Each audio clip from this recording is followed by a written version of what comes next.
உறவுகள் அனைவருக்கும் வணக்கங்க. ஆரத்தி தட்டை தூக்கி அடிக்கிறாரு நம்ம சுரேஷு. கல்யாணம் ஆகி வீட்டுக்குள்ளே வர்றாங்க மதியும் சுரேஷும். பார்த்தா எல்லாரும் சந்தோஷமாக தான் இருக்காங்க. ஆனால் சுரேஷ் மட்டும் செம்ம காண்டில் இருக்காங்க. ஏன்னா பிடிக்கவே பிடிக்காதுன்ற ஒரு பொண்ணை மாமங்காரன் சொன்னாங்கிற ஒத்த வார்த்தைக்காக கல்யாணம் பண்ணிடுறாரு. வீட்டுக்குள்ளே வரையில இப்படி ஒரு அட்டுழியம் பண்ணுறாங்க. அதுக்கப்புறம் எல்லோரும் அதிர்ச்சியை பார்க்க வீட்டுக்குள்ளேயும் வந்துடுறாங்க.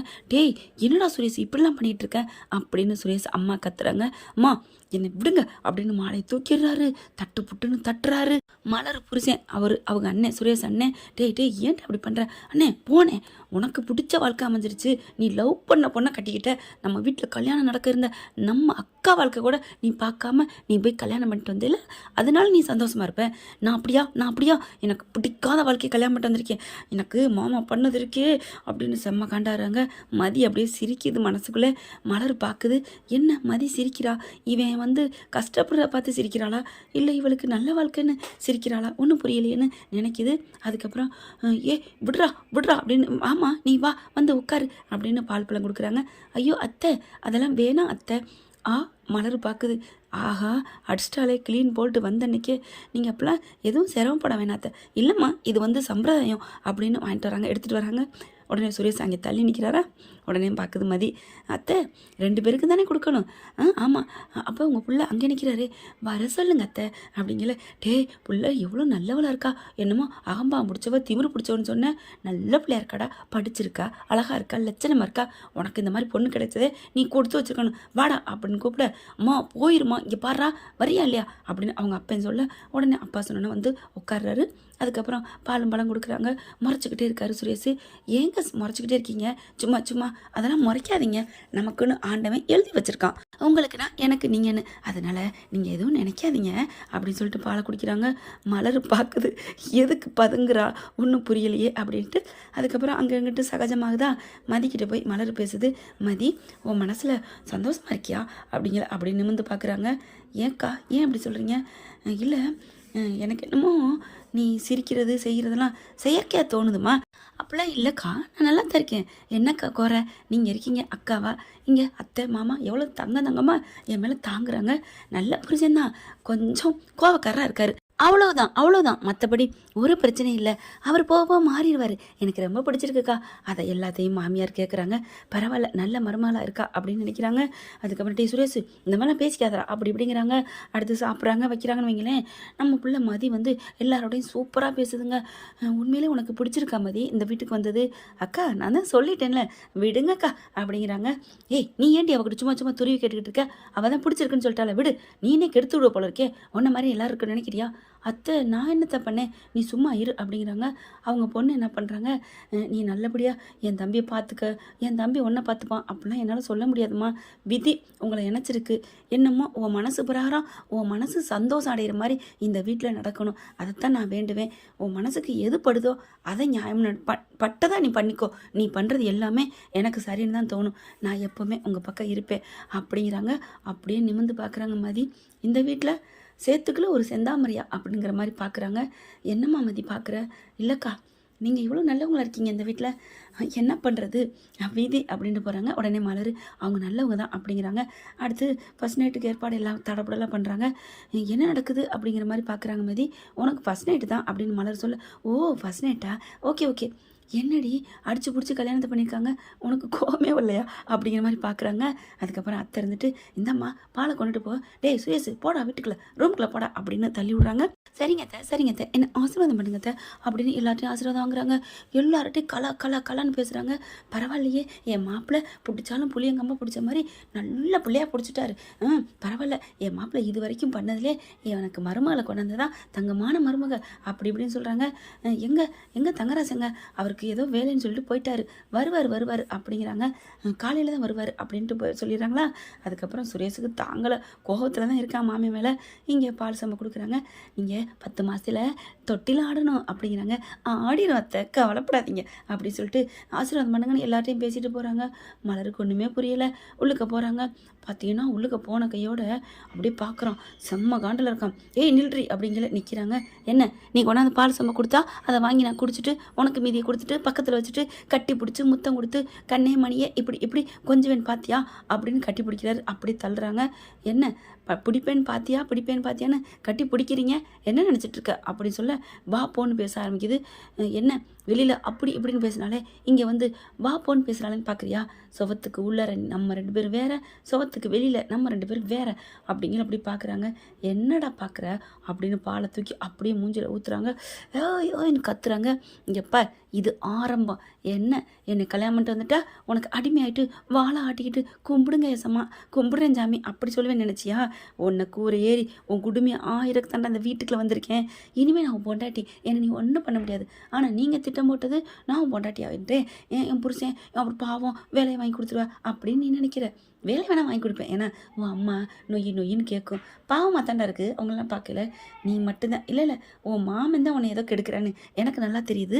ஆனால் பார்த்துக்கிறேன். இப்போ நான் ஃபஸ்ட் நைட்டுக்கு வந்தேன்னு நினச்சியா?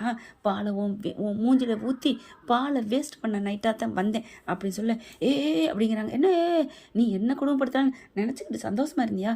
நான் ஒன்று ஆட்டி படைக்க தாண்டா இந்த வீட்டுக்குள்ளே இந்த ரூம்குள்ளே இப்போதைக்கு வந்திருக்கேன் அப்படின்னு தாமதம்னு குதிக்கிறாங்க.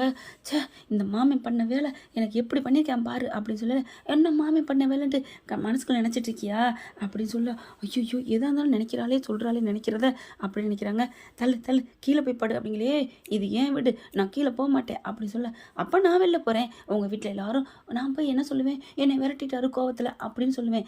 ஜட்ஜு நம்புவாருங்கிற மாதிரி உங்கள் வீட்டில் எல்லோரும் நம்புவாங்க, அப்போ உனக்கு தான் ஆப்பு அப்படின்னு சொல்ல, ஜோ கர்மம் படுத்து தொலைடி அப்படின்னு கீழே போய் படுத்துக்கிறாரு. சே சுரேஷ், என்னடா உன் வாழ்க்கை எப்படி ஆயிடுச்சு? உன் பொண்டாட்டி காதல் மனைவி நல்லா இருப்பேன்னு நினச்சியே அப்படின்னு ஃபோன் எடுத்து பார்க்குறாரு. அந்த பொண்ணு பார்த்தாங்க இல்லையா, அந்த ஃபோட்டோவை பார்க்குறாரு. பார்த்துட்டு சே வாழ்க்கை போச்சே அப்படின்னு. என்ன மாப்பிள்ளை பண்ணுறது, உன் மாமன் பேச்சை கேட்க அந்த பொண்ணு அழகான பொண்ணு உனக்கு மிஸ் பண்ணி போன மாதிரி எல்லாமே உனக்கு வாழ்க்கையில் கிடைக்கிறது கஷ்டம்தான் அப்படிங்கிறாங்க. அடுத்து அப்படி தூங்கி போகிறாங்க. காலையில் எந்திரிக்கிறாங்க. காலையில் எந்திரிச்சா இந்த பிள்ளை அப்படியே நடிச்சுக்கிட்டு போகுதுங்க. எல்லாத்தையும் களைச்சி விட்டு அத்தை ஆசீர்வாதம் பண்ணுங்க அத்தை அப்படின்ட்டு, ஐயோ எனக்கு பேரம்பேத்தி வரப்போகுது அப்படின்னு சொல்கிறாங்க. போய் குளிச்சுட்டு வந்துட்டியாம்மா, இந்த குளிக்க போகிறேன் அத்தை, முதல்ல உங்ககிட்ட ஆசீர்வாதம் வாங்கணும் தான் வந்தேன் அத்தை. ஐயோ என் மருமக தங்க மருமக அப்படின்னு நெத்தியில் முத்தம் கொடுக்குறாங்க. வர்றேன் அத்தை, குளிச்சுட்டு வரட்டா? மாமா எங்க, அவர் இன்னும் தூங்குறாரு, நான் வந்துடுறேன், குளிச்சுட்டு வந்து ஆசீர்வாதம் வாங்குறேன் அப்படின்ட்டு மதி போகுது. மலருக்கு ஒன்றுமே புரியலை. அதுக்கப்புறம் வெளியில் வருது. வந்த கையோட, அத்தை நாங்கள் கோயிலுக்கு போயிட்டு வரட்டுமா? போயிட்டு வாடா, அவன் எங்கே இன்னும் தூங்கலையா, எந்திரிக்கலையா, நீங்கள் போய் எழுப்புங்க அத்தை, கோவிக்கிறாரு. உழுக்க போகிறாங்க. டேய் எந்திரடா என்னடா அப்படி கிடக்குற? அவள் குளிச்சு ரெடி ஆகிட்டா, கோயிலுக்கு கிளம்புனேன். கோயிலுக்கா? அம்மா எனக்கு செம்ம கோபம் வருது, அவள் கூட போக மாட்டேன். நடிக்காதடா, எல்லாம் பண்ணிவிட்டு இப்போ என்ன அப்படிங்கிறாங்க. என்ன பண்ணிவிட்டு? நான் என்ன நடந்துச்சுன்னு உனக்கு தெரியுமா? நான் தரையில் படுத்தினேன். நீ மேலே தாண்டா படுத்திருக்க அப்படிங்கிற பார்க்குறாரு. ஆமாம் மேலே படுத்திருக்கீங்க, எப்போ வந்தேன்? நல்லா தூங்கியிருக்காருங்க. இது நம்ம ஆளு தாங்க சரஸ்வதி. சரஸ்வதினே வருது, தமிழன் சரஸ்வதி சீரியல். நம்ம மதி தாங்க தூக்கி மெத்தையில் போட்டிருக்காங்க. அப்படி நெத்தி கித்திலாம் போட்டு இதெல்லாம் வச்சுருக்காங்க. ஆமாம் அவளுக்கு எனக்கு அதெல்லாம் நீ சும்மா எதுவும் நினைக்கிற மாதிரிலாம் ஒன்றும் இல்லை. போய் கண்ணாடியை பாடுறா, குளிச்சுட்டு சட்டை போட்டு கிளம்புடா கோயிலுக்கு, நல்ல பொண்டாட்டி கிடச்சிருக்கு, உன் மாமன் பண்ணதில் இதை நல்லது பண்ணியிருக்கான் அப்படின்ட்டு போகுது. என்ன சொல்கிறாங்க அப்படின்னு பீரோல் கண்ணாடியில் பார்க்குறாரு. அங்கங்கே பொட்டு பூவாக இருக்குது. என்ன பண்ணிட்டு போயிருக்கா அப்படின்ட்டு போய் குளிச்சுட்டு வராரு. குளிச்சுட்டு ட்ரெஸ் எல்லாம் மாற்றிட்டு வெளியே வர, உள்ளர போடா வாடா அந்த கண்ணை இந்த கண்ணை வெளியில் வந்தோன்னே கண்ணே மணியன்னு கொஞ்சம் ஆரம்பிக்கிறாங்க.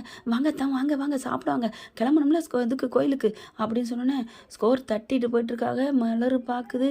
மதி இந்தம்மா சாப்பிடக்கூடு அக்கா அப்படின்ட்டு, ஐ லவ் யூ அக்கா அப்படின்னு முத்தம் கொடுத்துட்டு போகுது. அங்கே உள்ள நடந்ததை வெளியில் காமிக்கிறாளா? அந்தளவுக்கு இவன் அடி பண்ணிச்சிட்டானா இல்லை இவன் தான் மணங்கிட்டாளா? ஒன்றுமே புரியலையே. அவங்க அப்பா அம்மா கால் பண்ணிவிட்டு எங்களை மன்னிச்சிருமா, எப்படிம்மா இங்கே இருக்குது? அப்பா கவலைப்படாதீங்கப்பா, நான் நல்லா இருக்கேன் உங்கள் மாப்பிள்ளையோட, நீங்கள் எதுவும் கவலைப்படாதீங்க, நான் கோயிலுக்கு போய்ட்டு அப்படியே நேரம் நம்ம வீட்டுக்கு வர்றேன். வர்றோம், உங்கள் மாப்பிள்ளையோட கோழி அடித்து விருந்து வைங்க அப்படிங்களா? அவங்களுக்கே புரியலை. சரின்னு சொல்லிட்டு வச்சிடுறாங்க. அதுக்கப்புறம் மலரக்கா என்ன இவ இப்படிலாம் பேசுகிறாள்னு டவுட்டாக இருக்கா அப்படின்னு பார்க்க, ஆமாம் அப்படிங்கிறாங்க. புலி ஒன்று சொல்லுவாங்களே, புலி இல்லை பசு பதுங்குதுன்னு, அது எதுக்கு தெரியுமா? பாயிறதுக்கு. கரெக்டாக பிடிச்சிட்டேன், அதானே பார்த்தேன் அப்படின்னு நினைக்கிறாங்க. அதுக்கப்புறம் 2 பேரும் வெளியில் கிளம்ப கரெக்டாக மாமங்காரன் வரேன். வந்த கையோட, என்னடா வெளில கிளம்பிட்டீங்களா, சந்தோஷமா இருக்கியா அப்படிங்களா? என் சந்தோஷத்தை கெடுத்த பாவி அப்படின்னு திரும்புகிறாரு சுரேஷ். டே நல்லா தாண்டா இருக்க, ஏன்டா அப்படிங்கல? சரிடா நீ கோயிலுக்கு போவேண்டா, ஃபஸ்ட்டு நான் சொல்கிற இடத்துக்கு போறியாங்கல்ல, நிறுத்துங்க எங்கே போகணும், நாங்கள் எங்கே போகணும் வைக்கணுங்கிறத நீங்கள் சொல்கிறதுக்கு ரைட்ஸ் இல்லை. நீங்கள் யார் இதெல்லாம் சொல்கிறதுக்கு அப்படின்னு சொன்னேன். என்னம்மா என்ன திமிரா பேசுறியா? இந்த வீட்டுக்கு ஒரு பைசா வரதட்சணை இல்லாமல் இல்லை வரதட்சணை நாங்கள் உனக்கு கொடுத்து கட்டி வந்திருக்கோம். என்ன நினச்சிட்ருக்கேன்னா என் புருஷன் பாவம், அவர் ஆசையே இல்லாத பொண்ணை கல்யாணம் பண்ணி வச்சுருக்க, இது உனக்கு பாவமாக தெரில அப்படிங்கிற சுரேஷ் அப்படின்னு நிமிந்து பார்க்குறாரு. என்ன தன்னைத்தானே மட்டப்படுத்தி பேசுகிறா அப்படிங்கிற மறுபடியும் பேசுகிறாங்க. பாவையா உன் பேச்சை கேட்டதை தவிர அவர் என்ன தப்பு பண்ணார்? அவர் மனசு முழுக்க மாமான்னு உயர்வாக நினச்சிட்டு இருக்காரு. அவளுக்கு சொந்தம் கூட கொஞ்சம் கூட இஷ்டமே இல்லாமல் கற்பனை பண்ணி பார்க்காத ஒரு பொண்ணை கட்டி வச்சு அகம்பாவம் பிடிச்சவ, ஆணவம் பிடிச்ச அவர் வேலை போகிற காரணமாக இருந்த அவருக்கு போய் என்ன போய் கட்டி வச்சு பாவத்தை வாங்கி கொட்டிட்ட. நீலாம் என்ன உனக்கு எல்லாம் மரியாதை அப்படிங்கிற. ஆமாம் கரெக்டாக தான் சொல்கிறா. பரவாயில்லையே இவ கூட நல்லவளா நம்மளை புரிஞ்சுக்கிட்டாலே. அடப்பாவி ஒன்றை கழுவி ஊற்றிக்கிட்டு இருக்கா. அது புரியாமல் பேசுது. அத்தை கிட்ட சொல்லிட்டு வந்துடுறாங்க. அத்தை நாங்கள் வேலைக்கு போய் என் கேஸை ராஜினாமா பண்ணிட்டு வாபஸ் வாங்கிட்டு வந்துடுறேன் அப்படின்னு சொல்லிட்டு தான் வராங்க. அதனால் இந்த பிள்ளையும் சந்தோஷமாக அனுப்புது. என் பிள்ளைக்கு வேலை கிடைக்க போகுதுங்கிற நினப்பில் இங்கே மாப்பிள்ளைகிட்ட வந்து பயங்கரமாக கத்துறாங்க. அதாவது சரஸ்வதி நம்ம மதி கத்துதுங்க. இங்கே பார் இப்போ எங்கே வந்த அப்படின்னு கேட்க, என்ன இது என் மாமியாரோட மாமியாரோட அது நேற்று வரைக்கும் இது என்னோட கோட்டை, மதியோட கோட்டை, மகிழ்மதி அரசு அப்படின்னு சொல்ல, டேய் என்னடா உன் பொண்டாட்டி பேசுகிறா, நான் ஒன்றும் பேசுறதுக்குல மாமா அப்படின்னு திரும்புறாரு. ஆஹா இதுதான் சாக்கு, இதை வச்சு இந்த என் கோவத்தை வச்சு இவனை வீட்டை விட்டு விரட்டணும் அப்படின்ட்டு. இங்கே பார் என்ன நினச்சிட்டு இருக்க, இது என்னோட வீடு, ரொம்ப பேசாத, முதல்ல கேஸை மரியாதை வாபஸ் வாங்குறதுக்கு வழியை பாரு, அதை வாங்குறதுக்கு எனக்கு தெரியும், ஆனால் நீ இந்த வீட்டுக்குள்ளே போனீன்னா அதை நான் வாபஸ் வாங்க மாட்டேன் அப்படிங்கிற. ஐயோ அப்படின்னு பார்க்குறாரு சுரேஷ். அங்கேருந்து எல்லாம் வந்துடுறாங்க. மலர் பார்க்குது. அட்ராசக அதான் நான் நினச்சேன், பதுங்குதுன்னு சொன்னாலே பசு சூப்பர் அப்படின்னு நினைக்கிறாங்க. ஏன்னு கற்று என்ன அடுத்து வராதா BCD அதெல்லாம் சொல்லிட்டு போ அப்படிங்கிறாங்க. மதி என்ன தப்பு பண்ணிட்டோமே, இவளை கல்யாணம் பண்ணி வச்சு தப்பு பண்ணிட்டோமே அப்படின்னு நீ ஒவ்வொரு நாளும் ஊக்கின்னு நினைக்கிற அளவுக்கு நான் பண்ண வேண்டாம் அப்படிங்கிற மாதிரி பார்க்குறாங்க. மதி என்னம்மா இவ்வளோ நேரம் நல்லா தானே பேசினேன் அத்தை, நான் இப்போவும் நல்லா தான் பேசுவேன், உங்களை ஏதோ என் புருஷனை இன்னும் நான் எஸ்ஐயோடு இல்லை கமிஷனர் லெவல் கொண்டு போவேன், அவரை நான் நல்லா முன்னுக்கு கொண்டாடுவேன், நான் கேஸை வாபஸ் வாங்குவேன், நான் போட்டிருக்க மீடியா இருக்கிற எல்லாத்தையும் எடுத்துருவேன், ஆனால் இந்த மனுஷன் அந்த வீட்டுக்கு வரக்கூடாது, என் கண்ணு முன்னால் இப்போ நிற்கக்கூடாது, கோவத்தில் இருக்கேன், அவரை போக சொல்லுங்க அப்படின்னு சொல்ல. அப்படி பார்க்குறாங்க. மயனோட வாழ்க்கையா இல்லை மருமையனோட வீட்டுக்குள்ள வரவா அப்படின்னு பார்க்கலே அவங்க பொண்டாட்டி பார்க்குறாங்க. என்னது தூக்கி சாப்பிட்டாலே அப்படின்னு பார்க்க தங்கராஜ் பார்க்குறாரு. பாத்தியாடி பொண்டாட்டியாகி ஒரு நாள் தான் ஆயிருக்கு, முழுசாக கூட ஒரு நாள் ஆகலை, அதுக்குள்ளே புருஷனுக்காக எப்படி பேசுகிறா, ஆனால் நீ என்னை விட்டு கொடுத்தே பேசுகிறடி, அது உங்கள் நேரம் உங்கள் வாயி, அவளுக்கு பிடிச்சிருக்கு, என் தம்பி நல்லவனாக இருக்கான் அதனால அவள் பேசுகிறா.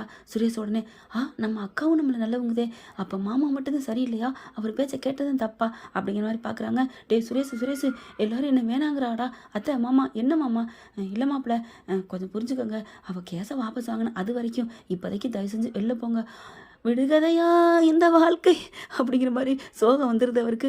என்னத்தை மாமா நீங்களா, என்ன மாமா இத்தனை நாளா மாப்பிள்ளைன்னு சொன்னீங்களே, பெத்த பிள்ளைன்னு மேலேன்னு சொன்னீங்களே, இப்போ என்ன ஆச்சு, இல்லை வேலை வாங்கணும் ப்ளீஸ் அப்படின்னு காலில் விழுக போகிறாங்க. வேணாம் மாமா, இப்போவும் நான் உங்களை அப்பா அம்மாவை நினைக்கிறேன், பரவாயில்ல நான் போகிறேன் அப்படின்ட்டு வர்றாரு. அடியே நீ ஜெயிச்சுட்டா நினைக்கிறியா, ஜெயிச்சிட்டேன் என்னடா நினைக்கிறது, ஜெயிச்சிட்டேன்டா அப்படிங்கிறாங்க. இப்போ கிளம்புறேன் ஆனால் நான் திரும்பி வருவேன், திரும்பி வராத கிளம்பு போ அப்படிங்கிறாங்க. உன் மாப்பிள்ளை கேளு அப்படின்னு சொல்கிறாங்களா. சுரேஷ் அப்படிங்கிற. என்ன மச்சான் சொல்கிறேன், நீ எனக்கு கெடுத்து தான் பண்ணியிருக்க, என் கூட பேசாத போ. அப்போ நான் அந்த வீட்டை விட்டு போகணும் மேடம். ஆமாம் உனக்கு நான் எவ்வளோ பண்ணியிருக்கேன், என்ன பண்ணியிருக்க, என் வேலை போச்சு, அதுக்கு காரணம் இவ தானடா, பரவாயில்ல அவளால் தான் எனக்கு வேலை வரப்போகுது பார்த்துக்கலாம். அட பாவி உனக்கு காக்கி சட்டு போட உன்னை அனுமதி வாங்கினதே நான்டா, இப்போ மறுபடி காக்கி சட்டை அவர் போடுறதுக்கு காரணமே நானாக தான் இருக்க போகிறேன் அண்ணே அப்படின்னு சொல்ல. அடியே திமிரு பிடிச்சவளை வச்சுக்கிறேன்டி அப்படின்னு கிளம்புறாங்க. இப்போ போகிறேன் வருவேன் அப்படின்னு போக, ஹலோ அண்ணா அப்படின்னு சொடக்கு போட்டு அப்படி கூப்பிட்றாங்க. நம்ம மதி என்னங்கிற மாதிரி திரும்புகிறாரு. வந்த ஒரே நல்ல இந்த வாசப்படி தாண்ட விடாமல் வீட்டுக்குள்ளே போக விடாமல் விரட்டிட்டேன், அடுத்து இன்னும் கொஞ்ச நாளில் உங்கள் பேச்சை சுத்தமாக எல்லாரும் கேட்காத அளவுக்கு பண்ணுவேன், அடுத்து போக போக இந்த வீட்டுக்குள்ளே உன்னை நுழைய விடாமல் பண்ணுவேன், அடுத்து இந்த வீட்டுக்கு உனக்கு எந்த சம்மந்தம் இல்லைன்னு உன் சாம்ராஜ்யத்தை தட்டி தரமட்டமாக ஆக்கலை இந்த மதி மதி இல்லைடா அப்படி சொல்ல ஏய் ஏலாம் சொல்லக்கூடாது, நான் கேஸை வாபஸ் வாங்குற மகாராணி இவங்களுக்கு பொறுத்த வரைக்கும், அதனால் சாத்திக்கிட்டு நடக்கிறீங்களா அப்படின்னு சொல்ல, சே நம்ம நல்லதுன்னு நினச்சி பண்ணது நம்ம தலைக்கு மேலே தொங்க விடுற ஆயுதமாக வச்சுட்டோமே, இப்போ நம்ம போகலை நம்ம தலையை இது பண்ணிடுமே அப்படின்ட்டு அங்கேருந்து கிளம்பி போகிறாரு. அதுக்கப்புறம் என் அம்மா போமா அப்படின்னு அவங்க அம்மா சொல்கிறாங்க. அத்தை நான் போய் வாபஸ் வாங்குறேன் அத்தை அப்படின்னு போயிட்டு கேஸை வாபஸ் வாங்குறாங்க. அதுக்கப்புறம் அவங்களுக்கு வேலையும் கிடைக்கிது, சோசியல் மீடியாவில் போட்டதையும் வாபஸ் வாங்குறாங்க. உங்களுக்காக நான் நல்லது பண்ணியிருக்கேன், என்ன பண்ண போகிறீங்க இப்போ எனக்காக, நான் என்ன பண்ணணும் அப்படிங்கிறாரு. உங்கள் மாமாவை வீட்டுக்கெல்லாம் வர விடக்கூடாது அப்படிங்கிறாங்க. என்ன நீ இதெல்லாம் பண்ணுற, நீங்களே கோமத்தனங்க இருந்தீங்க, நான் தான் உங்களுக்கு குடும்பக்கார பொண்டாட்டியாச்சே, அப்போ இருந்த இப்போ தான் எனக்கு வேலை கிடைக்கிற நல்ல பொண்டாட்டி ஆகிட்டில்ல, அது இப்போ நல்லது தானே பண்ணியிருக்காரு, அதனால் அவர் மேலே எனக்கு கோவம் போயிடுச்சு. ஐயோ மதி நினைக்கிறாங்க. ஓ அப்படி நினைக்கிறீங்களா, நான் இப்போவே போய் கேஸ் கொடுக்கட்டா, நீ பாட்டுக்க நினைக்காத, எதுவும் பண்ணிடாத, எனக்கு இன்னும் கொஞ்ச நாள் பதவி உயிர் கிடைக்கும், நான் மாமா வரக்கூடாது அவ்வளோதானே, நான் அப்படியே சொல்லிடுறேன் அப்படின்னு நினைக்கிறாங்க. செம்ம சிரிப்பு சிரிக்கிறாங்க நம்ம மதி. என்ன ஃப்ரெண்ட் இப்படி பண்ணால் நல்லா தானே இருக்குது, பார்க்கலாம். தேங்க்யூ. இந்த வீடியோ உங்களுக்கு பிடிச்சிருந்தா தயவு செய்து லைக் பண்ணுங்க. இன்னும் அப்டேட்ஸ்க்காக சேனலை சப்ஸ்கிரைப் பண்ண மறக்காதீங்க. நம்ம கிட்ட இருக்க எல்லா சேனல்ஸோட லேட்டஸ்ட் வீடியோ அப்டேட்ஸ்க்காக மேல ரைட் சைடுல காட்டுற லிங்கை கிளிக் பண்ணி வாட்ஸ்அப் குரூப்ல ஜாயின் பண்ணுங்க. உங்களிடம் விடைபெறுவது நான் உங்கள் மெஹர்.